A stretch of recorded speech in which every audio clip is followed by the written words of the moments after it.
रघुपति ने एक आह भरकर फिर देखा राजकुमारों को, अपना रथ पीछे लौटा कर संकेत किया सरदारों को।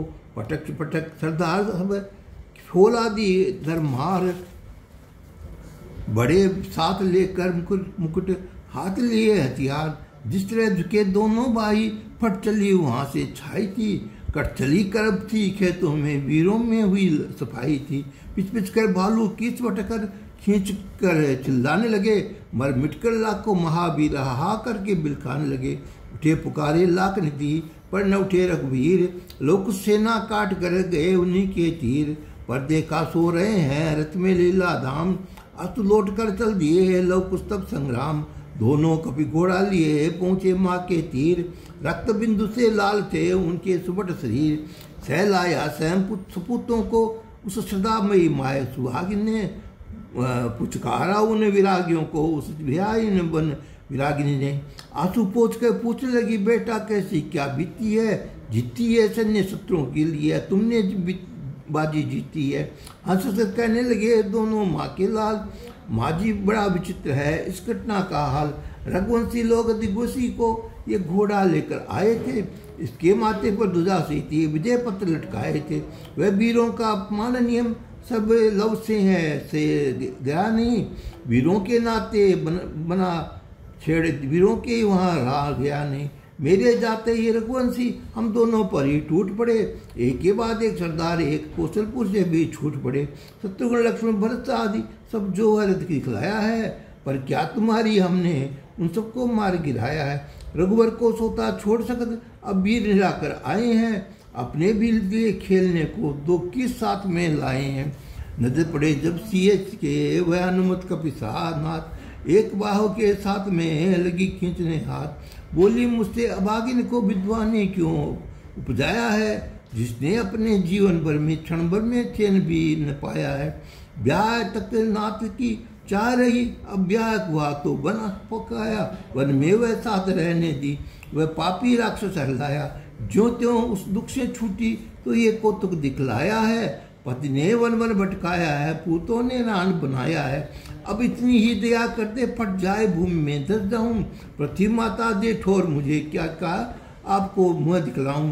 गणना भरी पुकार सुने सहज में उठे सुकुमार, तब तक आप पहुँचे वहीं मुनिवर परम उदास। बोले उस देवी सोच न कर ध्यान विचार हमारे पर, रकुल का जीवन निर्भर है तेरे ही एक सहारे पर।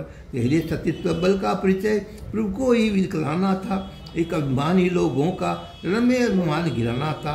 अपनी संतति का आत्मतेज आत्मियों को जताना था, लाना था रंग दूसरा ही, मक्का तो एक बहाना था। वह लीला उनकी पूरा हुई, अब चल जीवित कर दे तल को।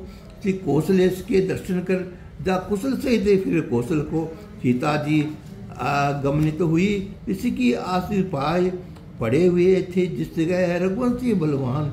लोह का एक समुद्र था, चौतरफा रक्त की चिश्तर थी, लाशें उसमें उतराती थी, वनभूमि बराबर बियर थी।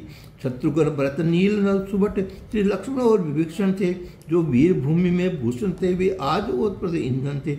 अपने कुल को बहा यह ध्वजा सकी न सिया निहार, बाह उठाकर विश्व से कहते लगी पुकार। विद्ना यदि यह सतवंती में केवल सत ही सत दिखलाए, तो एक पुकार लगाते ही सारा दल जीवित हो जाए। सारा दल मंडल चेत हुआ, जो ही वह आत्म पुकार उठी। सीताराम का नाम लेकर त्रिभुवन में जय जयकार उठी। लौट गए सब चरण पर सीता के सल्लाद, तथा जानकी देवी से पाया आशीर्वाद। वाल्मीकि ऋषि ने वहाँ प्रभु को किया समित, दल को जीवित देख कर हर्षे कृपा निकेत।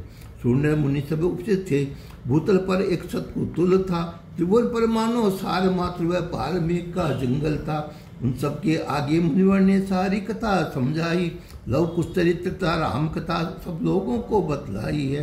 सुनते सुनते नर मुनि सकर उठे पुकारे साथ वही।